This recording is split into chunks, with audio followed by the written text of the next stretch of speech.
You are watching programming from the East-West Center in Washington, D.C.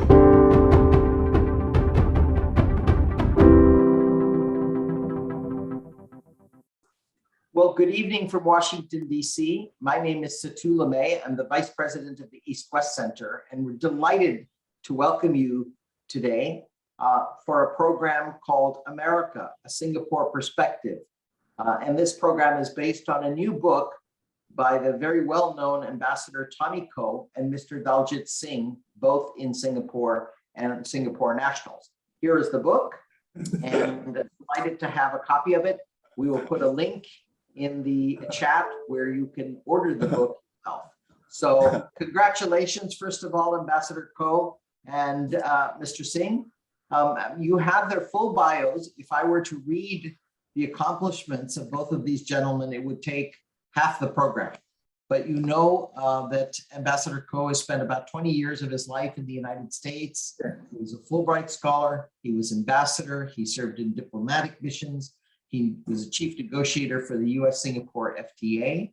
And Daljit Singh is himself a very distinguished government official of Singapore, serving in a number of ministries, as indicated in defense, culture, Ministry of Communications and Information. And he has been a venerable dean of the Institute of Southeast Asian Studies, where I've worked with him over the years on a number of written projects, conferences, and other initiatives. So delighted to have both of you, and delighted to have our participants as well, whether you are watching on live stream YouTube or on this Zoom call itself. Now, the program is as such. They are going to have already launched their book formally in Singapore at the National Library, but today they're going to open up with a few comments from Ambassador Koh about the book, and then I'm going to ask a few questions and have a little conversation, giving time for participants to develop their own comments and questions using the Q&A and the chat function. And then we'll also give Mr. Daljit Singh a chance to make some remarks at the end and close up. So that's our 60 minutes. Welcome to you all, and special welcome and thank you early in the morning here in Singapore for Ambassador Koh and Mr. Singh. Ambassador Koh, over to you first. Thank you. My co-editor Daljit and I would like to thank you and the East-West Center for organizing this dialogue on our book, America, a Singapore Perspective. Maybe I'll just say a few words about why Daljit and I decided to edit this book. There's a feeling in Asia that America is the declining power and China is the rising power. There's a view in Asia shared by many scholars that United States will soon be surpassed by China as the world leading power. Daljit and I do not agree with this view. We believe that the United States will remain the world's preeminent power. And we also feel that, on balance, the United States is a benign superpower. And in order to achieve the balance of power that we want to see in the Asia-Pacific region, it's very important for the United States to remain in this region. So for all these reasons, we feel that we should do a book on America. Another reason we wanted to do a book on America is that America is a very complicated country. And there are very few Asian leaders that have a deep understanding of America. So the book is to explain America. It is not to defend America, but we hope that by reading our book, Asian readers would get a deeper understanding of the history, culture, aspirations, idiosyncrasies of this great country, America. Thank you. Thank you very much, Ambassador. Now, you know, it's very interesting, your opening comments, because in a sense, you are one of the very distinguished Asians who does know America fairly well. Having served, as we said, done education in the United States, served as Singapore's ambassador, had many diplomatic assignments on and off for decades, interacting with Americans and America. So can you tell me one or two surprises that you found in your writing of this book? I know you didn't write every chapter. You have 29 chapters. You have a number of very eminent Singaporeans who've written various things. Are there even some surprises that came up for you, Ambassador Koh? I think the essay on the Silicon Valley is not a surprise, but it reinforces Daljit's view and mine that the American economy has tremendous strength of innovation, creativity, a culture of willingness to accept failure, and a non-judgmental attitude towards those who have failed honestly. This is very unique to America, you know. I think the essay by Professor Linda Lim on the US economy reinforces our view about the strength of the US economy. Those are on the positive side. On the negative side, we were very discouraged by the growing polarization of American politics. I live in America in what I would call the golden age, when the two parties had a very civil and respectful relationship with each other. And leaders of the two parties in the Senate, in the House, were usually able to put aside their party differences and forge a bipartisan US foreign policy and US defense policy. That age is regretfully in the past. Today, the two parties call each other enemies of the people, you know, and the relationship has become toxic. This is not good. And Daljit and I hope that we will return to the golden age when the two parties had a civil and respectful relationship with each other. Daljit, do you want to make any comments on that as well? No, I did not find anything very surprising from the chapters that came out, but I found the one on Silicon Valley quite enlightening, you know, in bringing out the difference between the discovery culture and the efficiency culture. Otherwise, I agree with what Tommy has said. You know, there was no real surprise to me. So let me ask you, in some sense, it's a very interesting thing that you raised. On the one hand, America has, as we all know, a terrific culture of innovation, of risk-taking, of a kind of a certain degree of pride in failing, but trying something new and different and unique. Even if you fail, it's a badge of honor. You tried it, didn't work, you try something else, pick yourself back up. Yeah. And then this polarization is the other surprise, Ambassador, that you mentioned. Yeah. Now, these two things exist simultaneously, I mean, in parallel, if you will. So let me ask you, one big issue is the US response to globalization, a country that should be quite confident in globalization, since it led it, it promoted it, it benefited tremendously in many ways from it, is now polarized, and globalization is kind of one area where the polarized politics agrees. Yeah, I would say that this is one of the sad irony of contemporary America. America is the biggest winner of globalization and free trade. And yet, America retreated from both globalization and free trade. It's become protectionist. It's become inward-looking. It's become nationalistic. It's not in America's interest to be in such a position. It's a great shame that the United States withdrew from the TPP, which was one of the landmark achievements of the Obama administration. It is a great shame that free trade has become a dirty word in America. And no administration dares to talk about negotiating free trade agreement. You know, it's a puzzle, even to Daljit and me. We don't understand why America has become protectionist, inward-looking, when it is the biggest winner of free trade and globalization, and has been championing this throughout the world. In fact, scolding other countries for being protectionist. And now America itself, you know, has fallen victim to this economic evil, I would call it. Daljit, any comments on that? Well, America was a great winner of globalization, but I think it perhaps didn't fully anticipate some of the effects on the American economy or the American jobs. And when those consequences came, it failed to manage or look after those who have been driven out of their jobs, retrain them, try to find new openings for them. This was not done. So you have a whole class of America. Americans called the white poor by William Collins, who have lost their manufacturing jobs and have become have been mobilized by populist leaders now.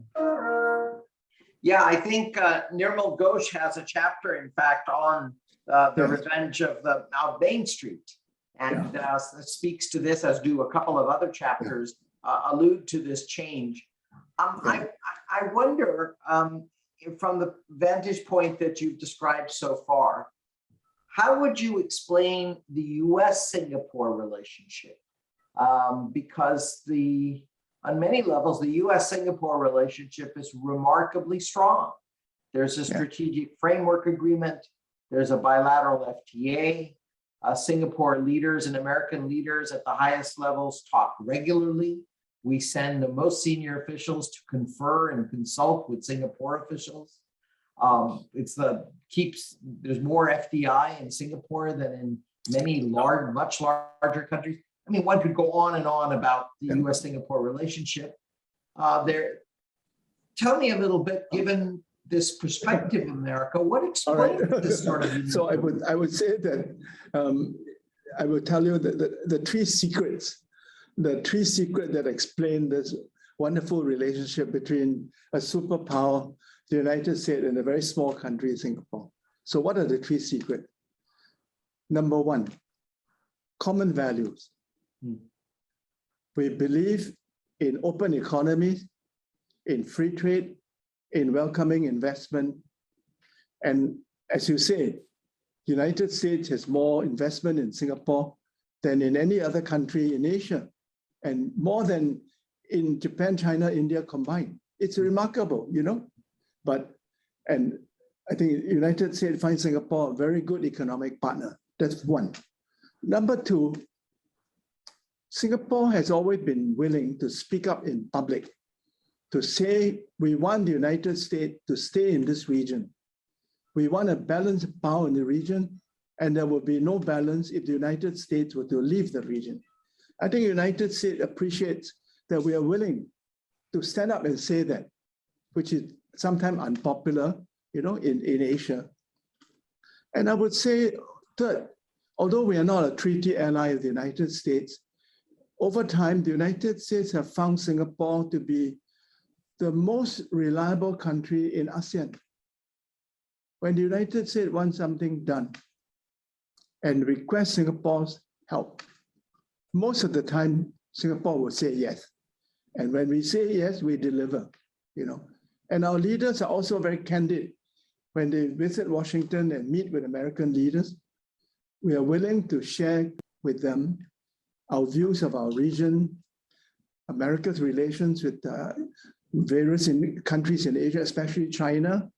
And we are willing to tell you something that we will say in Beijing. You know, we don't tell you one thing in Washington and say something different in Beijing. That will make us untrustworthy, you know, and opportunistic. So I think you'll find us honest and reliable, and that we are willing to give you good advice. We're very nicely put, Ambassador. I appreciate that input. Daljit, do you have any additional thoughts on what makes the US-Singapore partnership, in light of various Singapore perspectives of America, so functional and so efficient and so productive? I think two other supplementary factors should be mentioned. One is how the relationship was forged in the beginning, the circumstances in which it was forged. It was a time when there was great danger of the communist threat in Southeast Asia in the 1960s, and America needed friends in the region, and Singapore was a friend, and Singapore very much needed investments, foreign investments, and American companies came and invested. So there was an overlap of vital interest right at the beginning. And I would also mention the leadership of Mr. Lee Kuan Yew. He had an uncanny ability to connect with American leaders. Well, thank you. That's very useful as well. I'm conscious that we have a number of people who have questions, and I would encourage them to put their questions in the Q&A. And if you're watching on the live stream YouTube, I would urge you to please send us your questions as indicated, and Ms. Sarah Wang will transfer them to us so that we can address them, since we don't know who is on live stream YouTube. Our first question comes from S. Munira Alatas. And Dr. Alatas asks, some say part of the idiosyncrasies, quote unquote, of the US is that she has played a role in many regime changes in third world countries. How would the speakers reconcile this with Ambassador Koh's statement, quote, America is a benign superpower? Ambassador, that's directed to you. I would say that the doctrine of regime change was espoused by the administration of George W. Bush and by no other administration. America may not like the government of country X, but it is not the policy of America to overthrow the government or to invade the government. There are, of course, exceptions. In 1983, the Reagan administration invaded a small Caribbean country called Grenada, which had a left-leaning government, and overthrew that government. I was Singapore's ambassador at the UN at the time, and I did not hesitate to condemn the Americans. I felt as a small country, I must put principle above friendship, and I would have no credibility in condemning the Vietnamese invasion of Cambodia and the Soviet Union's invasion of Afghanistan if I did not take issue with the Americans. So from time to time, American administration make mistakes. See, American foreign policies suffer from two extremes. Some administrations are very interventionist, and some are not. They're very isolationist. The instinct is to withdraw to Fortress America, not to interfere in the affairs of other countries. And this goes all the way back to President Washington's farewell address, So there's always these two streaks in American body politic, the streak of interventionism on the one extreme and the streak of isolationism on the other. We don't want a US administration to pursue either of those two extremes. We want America to be in the middle, to be a responsible leader of the world, to champion good values and practices, but to respect the sovereignty and independence of other countries. Daljit, may I ask you to weigh in on Dr. Alatas' question as well, please? Well, I would repeat something without using his words, what our first foreign minister, S. Rajaratnam, said. And that is that all great powers are problematic because they have so much power. Very problematic in relation to small countries. But some are less evil or less problematic than others. And I think the United States, we believe, has been less so, although it has sometimes flouted international rules. And secondly, in Southeast Asia, I think the United States record has been quite good. Many of these abuses, within quotes, have been elsewhere. And even the Vietnam War, I would argue, may have cost the US dearly, but it helped Southeast Asia. Can you say a little bit more about your view that the Vietnam War had, some very negative consequences for the United States, but helped Southeast Asia? Could you expound on that a little bit more? And then I want to return to Ambassador Ko to ask him a follow-up question as well. Yeah. In 1965, when the US entered the Vietnam War with its land forces, ground troops, Southeast Asia was in quite a parlous state. Indonesia had just recovered from Indonesia was in danger of being taken over by the communists. The fact that the US intervened with ground troops in Vietnam in March 1965, I think gave the Indonesian generals the courage, gave Suharto the courage to oppose the people who staged the abortive coup on 30th September 1965. Now that's first. Secondly, Southeast Asia's economies at that time were in a poor shape. Governance was poor. American intervention and American support in infrastructure building, say in Thailand, and in counter-terrorism, counter-insurgency, as well as investments from Japan and America, greatly helped to stabilize Southeast Asia in the 10 years when the Vietnam War was raging. And by that time, the Sino-Soviet conflict had already changed the overall geopolitical picture. We were much more vulnerable in 1965 when the Soviets and the Chinese seemed to be together. Thank you.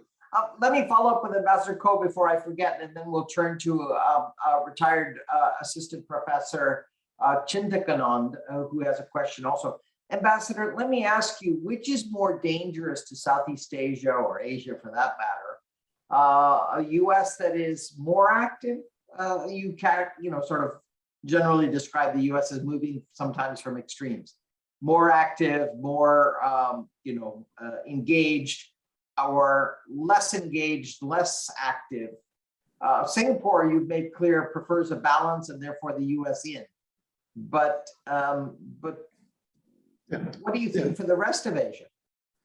Yeah, I'll be very frank. At the risk of offending some of my American friends in both parties, we don't want an American administration that has this missionary zeal to spread the gospel of democracy and human rights and feel that it is a God-given right to intervene in other countries, as Bush did in Iraq, which in my view was a mistaken mission, On the other hand, we don't want America to retreat to Fortress America and say, well, you guys just look after yourselves. There was a danger of Trump doing that, that, hey, you guys look after yourself. So you can't do that. You are a global power. You have global interests. You have commitments. You have allies. You've got friends. It is in your own national interest to stay engaged with the world, but not to be interventionist in the way the Bush administration was. Thank you. Let me turn to the question then. Again, as I said, Assistant Professor Anucha Chintakanand. Can you describe or summarize, and this is to both of you, the difference between the US's and China's diplomatic approach towards countries in Southeast Asia? Countries in Southeast Asia have been more positive towards China of late, ? So the first part is really, what's the different approaches of China and the US to the Southeast Asia? And is it the case? Do you agree with the question?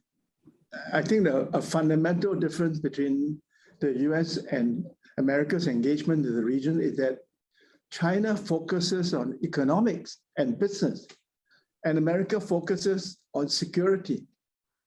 As a result, China's trade with ASEAN is double that of our trade with America, And China is, under the Belt and Road project, is making massive investment in infrastructure development in ASEAN and elsewhere. It also has an Asian Infrastructure Investment Fund, AIIB bank, which is helping to finance this infrastructure project. So China is making, a valuable contribution to the economic development, overall development of the ASEAN countries. It is therefore no surprise that in the annual survey by Daljit's think tank, the Institute of Southeast Asian Study, the people of the 10 ASEAN countries say the country that's most influential in our region is China. But surprisingly, the survey also found that the country least trusted in Southeast Asia is China. Right. America tend to overemphasize security, We need America to pay some attention to the economic side. And you're withdrawn from TPP, so what else can you offer us, the Biden administration talking about Indo-Pacific economic framework, but so far that framework is lacking substance, What is in that framework? Are you offering free trade agreement or digital economic partnership agreement to the region? How are you going to engage this region and compete with China? Daljit, any thoughts on this question about China and US comparative approaches to Southeast Asia? I would, first of all, in response to the previous question, I think the US should be very active, very engaged, but as Tommy put it, in a wise and sophisticated manner. Now, as far as the economic part that was just discussed, I think there is a good deal of American economic presence in Southeast Asia. It's by far the largest investor, but this investment is done by private American companies. So it's not as visible as the very visible China's infrastructure projects, the large numbers of Chinese tourists that flood Southeast Asia, they're very visible.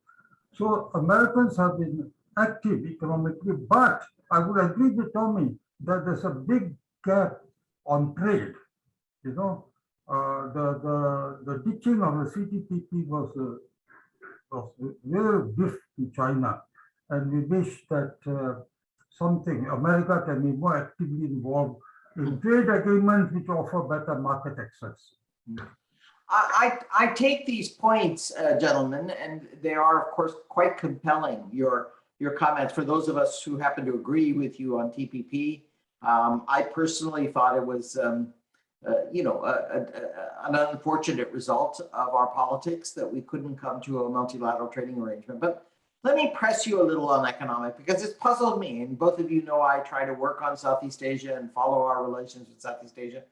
There's always this argument that our investment, our trade, our capital markets, our listing of Asian companies on U.S. markets, the strength of the U.S. dollar and still quite strong, even if slightly less dollar dominance persists.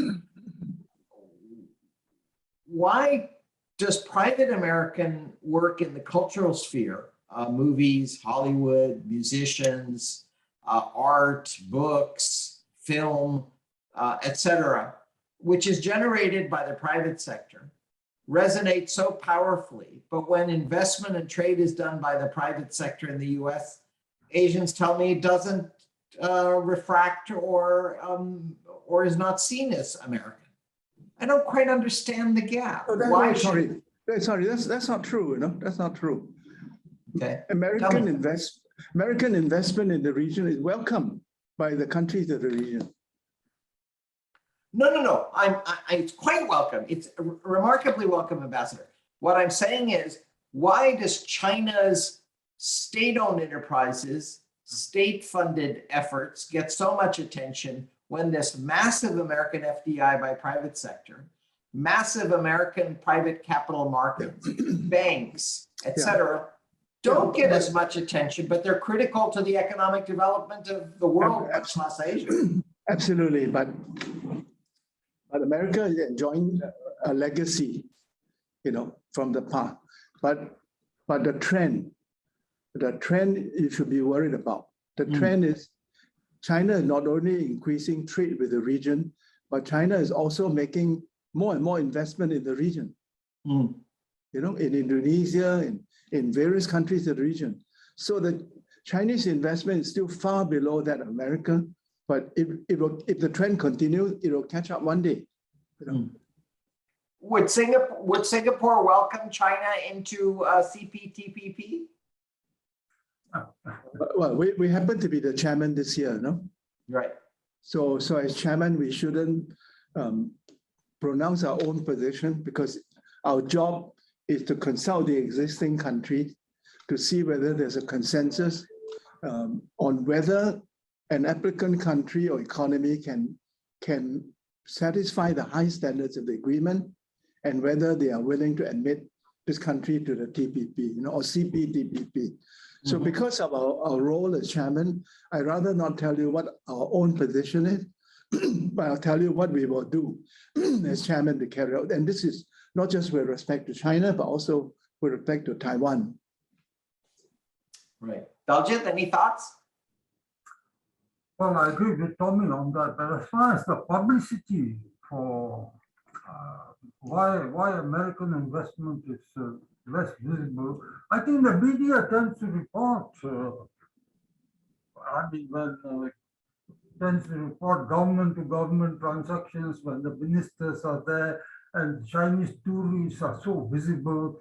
They are not so interested in reading when some big American company opens a factory, it happens quietly. I think to some extent that's a factor, to some extent. Thank you. Well, let me turn back. We have two more questions in the Q&A section of our program today, so let me turn to those.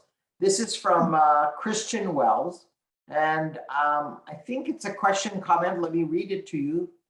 Given Prime Minister Lee's recent rebuke of being described as a Beijing, quote, Beijing whisperer for the US by a reporter, do the speakers think the US actually does view Singapore in this light to some degree? So I guess the question is, does the US view Singapore as a Beijing whisperer? Ambassador Ko. I think this perception may have been formed as a result of two historical events. I think maybe back in the 80s, Daljit, Singapore hosted a meeting between PRC and Taiwan, the Yangkou dialogue, which came to the conclusion that both sides support one China, but with different interpretation.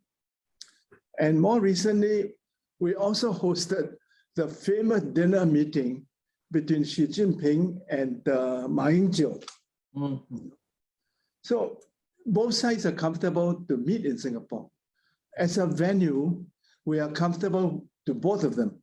And if they want to look for a venue to meet, they'll probably say, let's meet in Singapore. But the day has long passed when we can play the role of an intermediary. In our early history,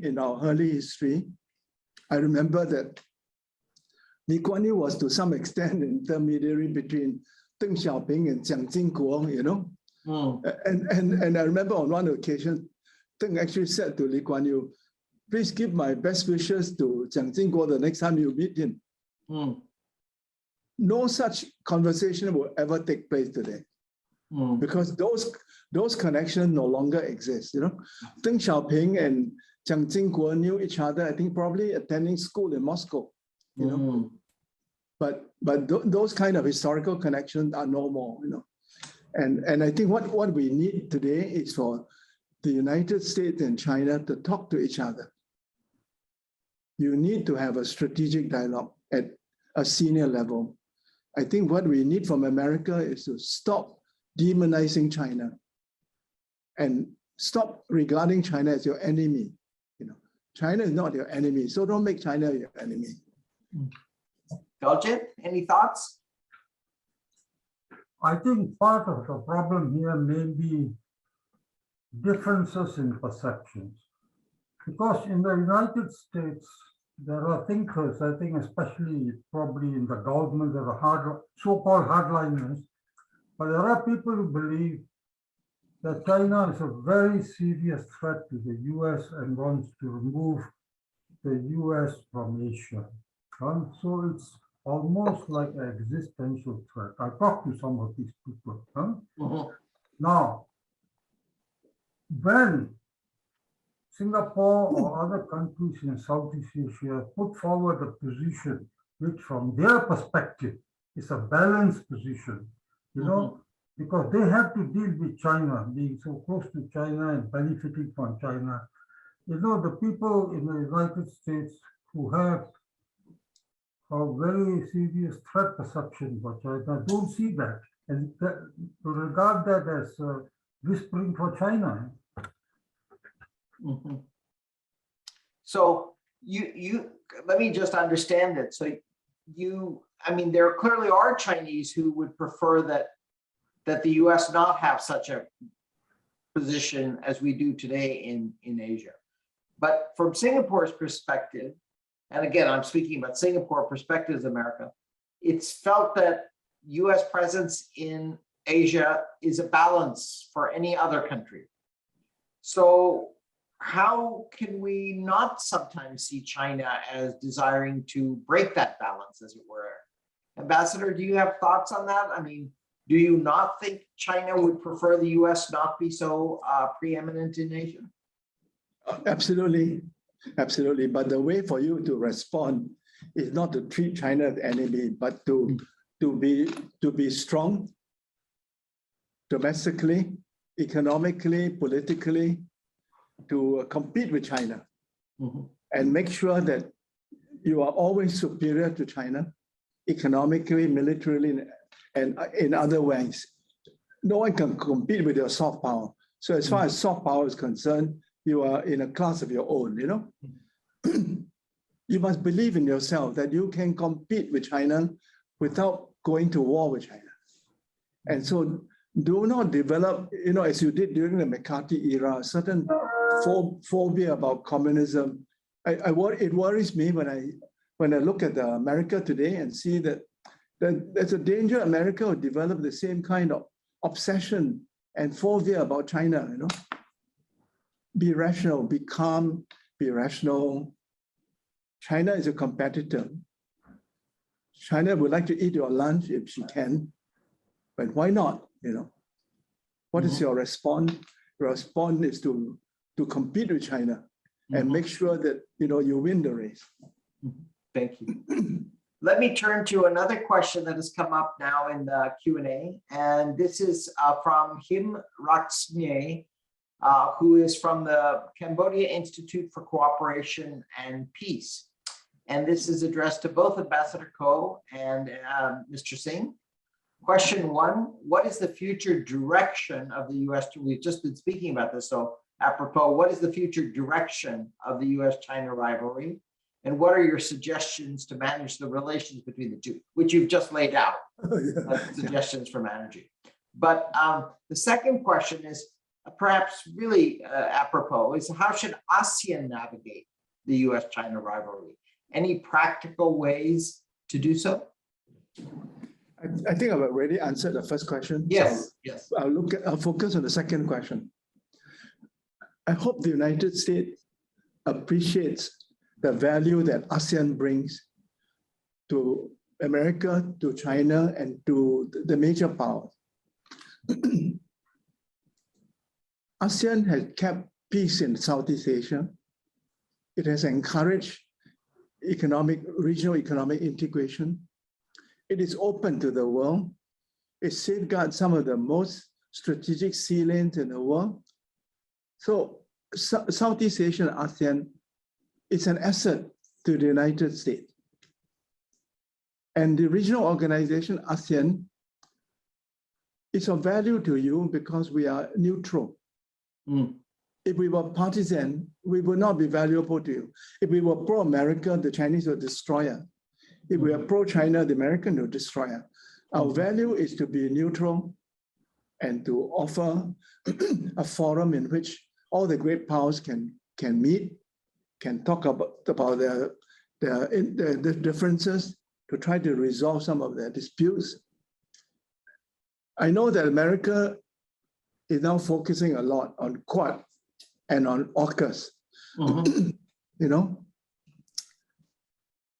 So without criticizing Quad or AUKUS, I would just say that I hope the Americans will not neglect ASEAN, and I hope the American rhetoric about supporting ASEAN centrality is more than a semantic commitment that, you know, the American action will match American words. Daljit, the question was also to you. Well, I have very little to add to what Tommy has said. The question is, how should ASEAN deal with the US-China conundrum? ASEAN has to maintain its neutrality. It has to work with both sides. It has to give its views. It has to understand both sides. Because I feel sometimes either China or the US policies are not properly understood. It has to understand both sides and have wise communication with both sides across views. Thank you. Thank you. Let me turn to some other contemporary events before I turn back to a couple of questions about your book itself. I would be remiss if I didn't ask you, Singapore has come out quite strongly in its responses to Russia's quite brutal invasion of Ukraine. And Singapore is on record at the UN and elsewhere for reasons Ambassador Koh said earlier about criticisms of other players in the international system.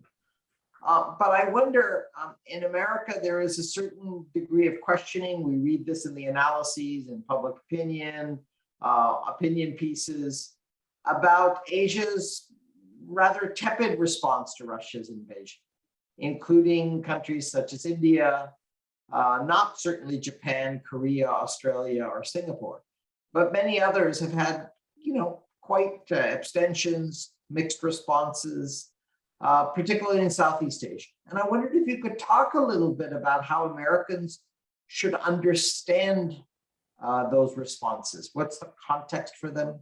How should we understand them? Of course, each country is different, but it's a little surprising, I must say, to have a 2-paragraph statement from ASEAN, which does not even mention Russia in its original response to Russia's invasion on the 24th of February. So could you say a bit more about that? Maybe Daljit, you go first.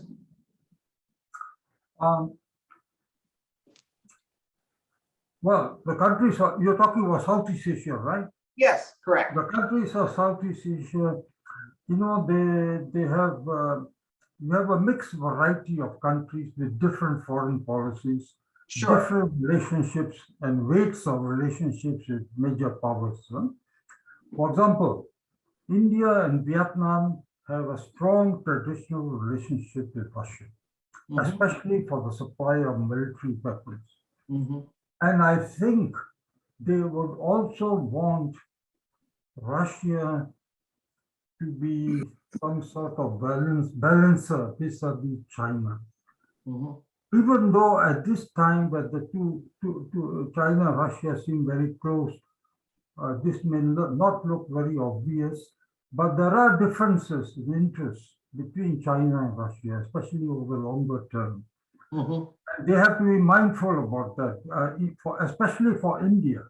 You know, it's important to have Russia not just for military supplies, but also for political reasons and strategic reasons.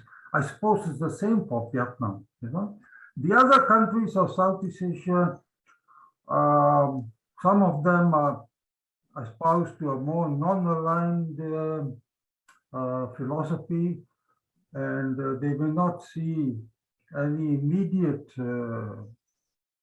threat or sense of relevance to the situation, which actually is a mistake, because Russia has violated a very important principle of the United Nations, you know, violation of territorial sovereignty. I'll leave it at that. Thank you, Daljit. Ambassador? I agree with Daljit. I agree with Daljit. Yeah. I wanted to also ask you a little bit more, turning now to the book. You know, one of the things that struck me in reading the book is, and partly it's because of your authors, the nature of the work, I was trying to gauge how much of these impressions, assessments, analyses, attitudes about the United States that are expressed by the authors of these 29 odd chapters, how would they refract in the larger Singapore body politic? Meaning, how present are they in public discourse? Sometimes we talk about this heartlander population in Singapore, the non-elite, the non-folks not involved in diplomacy or think tanks. How is the US, is there a big gap between what's being seen by elites in Singapore and the relationship they've forged and their public? A very good question. And I will be very frank with you. I think there's a gap between elite opinion and public opinion. The survey that Daljit's Institute carries out annually is a survey of elite opinion. I think elite opinion in ASEAN in general, in Singapore in particular, is skeptical about China. But when you do a public opinion, which the Pew survey did, it found that public opinion in Singapore is very pro-China. In fact, it's more pro-China than pro-US, you know? So there is a gap between elite opinion and public opinion. I think partly because of the ethnic composition of our populations, 75% of our citizens ethnic Chinese. We are very, very vulnerable to, how do I say it?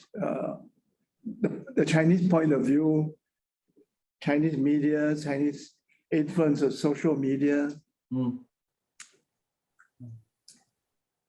So in Singapore, unfortunately, there is a gap. Daljit, do you agree? Is there a gap between public and elite views? And if I may push the envelope a little bit, are these gaps sustainable at some point? Will there have to be pressure on Singaporean elites, Singaporean political leaders to be more mindful of the 75% public that more pro-China? I think my response to the government is very aware of the challenge, and they will try to arrest this, but to what extent is possible, I do not know. So I agree with Tommy. Now, in terms of reactions to the book, I find many of the older Singaporeans seem to have made up their minds. You know, they are either pro-China, more inclined towards China, or more inclined towards the US. And the book does not say to them anything much. I mean, those who are more inclined towards China, they won't be interested in it. And those who are more pro-inclined to the US, there are some, certainly, you know, they think they know about this. But then among the younger people, I think, despite the pro-China sentiments, there are quite a number of people, both in Singapore and Singaporeans abroad, who still have open minds and want to know more about the US. I've had a couple of people, Singaporeans working in the US, you know, sending me emails about the book. They genuinely wanted to know more, and they found that the book was useful information. Thank you, Daljit. Ambassador, did you have something further on this issue of elite public? I think my response to the gap is to work harder. It is incumbent upon the elite to explain itself to the people. I have to work harder to explain our foreign policy to my people so that I have popular support. You know, in a democracy, a foreign policy is not tenable in the long run if it doesn't have popular support. So I see this gap as a problem. And the way to solve the problem is to work harder at outreach, at being proactive. For example, on Ukraine, I've written 3 essays to explain Ukraine to the Singapore public, because many Singaporeans are influenced by the Chinese view, which is to support the Russian narrative, Right. So that's why I've been very active in my writing. I Right. explain that the Russian narrative is wrong, and that Ukraine is a victim of an unprovoked invasion by its more powerful neighbor, and that the principles of sovereignty, territorial integrity, and political independence safeguard our own existence.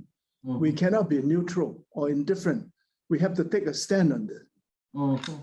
Thank you. Thanks very much. I wanted to ask one question about the coverage of the book. You cover economy, of course, soft power, America's military strengths. You discuss particular domestic features, race, Christianity, the middle class, geographic distributions, all wonderful subjects and detailed subjects. Now, I guess my question to you is, America has gone through many changes over its 300 years, right? I mean, it's had a civil war, it's had, lesser or greater, what might be called smaller rebellions or uprisings of attitude or fact. It's moved across this vast continent. It's got a complicated history. So when you're trying to explain to the public in Singapore that this very complicated place of 350 million people across a continent matters for Singapore, matters for Southeast Asia, are there 2 or 3 things that you take from your book and from the various chapters of your expert authors that you would flag as key elements of the US's importance to Singapore and the region? First with Ambassador Koh, and then we'll go to Daljit, who's going to give some closing remarks anyway. I would ask people to read my essay on American values and ideals. These American values and ideals make America a very unique democracy, a country that's admired by people all over the world. Of course, America sometimes fallen short of its own values and ideals, but on the whole, America, it represents to many people around the world a place we want to go to in order to achieve the American dream for ourselves, a place where it doesn't matter who our parents are, what our background is. Your prospects in life depend on merit and on hard work, So America, in that sense, has tremendous appeal to people, And I think also if you look at the essays on the economic side of the house, they explain why the American economy remains the largest and most creative and most dynamic economy in the world, Sure. And people in this region live by trade. They are still in the process of bettering their livelihood, finding jobs for their children and grandchildren. So they're very interested. Will the American economy continue to be vibrant and creative and open to the world? Then I would say on the third point would be that the peace that we enjoy in the region is dependent in part on a balance of power. And the balance of power is dependent to some extent, to a large extent, on the American forward defense policy. And we therefore have a vested interest in ensuring that the United States doesn't retreat to fortress America.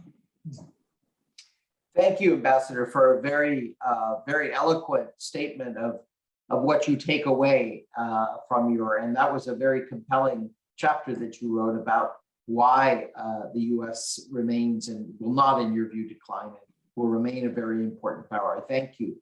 Daljit, I understand that maybe you could address that question from your vantage point, any essays or particular themes that arose that you would want to flag for the importance of the US in the region from a Singapore perspective? And also any closing comments that you might want to make before I formally end our program? We're almost at the time, our 60-minute mark. Please, Daljit. Yeah, I think Tommy has made the main points. The United States is so important to us economically, in defense, culturally, in education, and people, Singaporeans should know that. Unfortunately, many don't seem to know it, and I hope our book is a better way. You know, I had an argument with a friend. He didn't seem to know these things. He was very well educated. I had to tell him, look, about 250,000 Singaporeans are employed by American firms. He was surprised. You know, I hope our book can make a difference. I think much more needs to be done. I think the political leaders and other opinion leaders should also make the effort to explain this issue. I think it's very important. So thank you very much for hosting this. It has been stimulating. The questions have been intriguing and made us think. So thank you very much. Thank you, Daljit. And I want to thank Ambassador Ko and all our participants, whether you're on YouTube or live on the Zoom. We thank you for joining us. And again, please go out and get Ambassador Ko and Daljit Singh's book, America, A Singapore Perspective. I assure you it will be valuable to you and well worth the money that you pay for it. And we have a link in our chat where you can order it. Again, thank you both for joining us this morning from Singapore. And I look forward to seeing you in Singapore before long. Good night, good day to everyone. Thank you so much. Thank you. Thank you.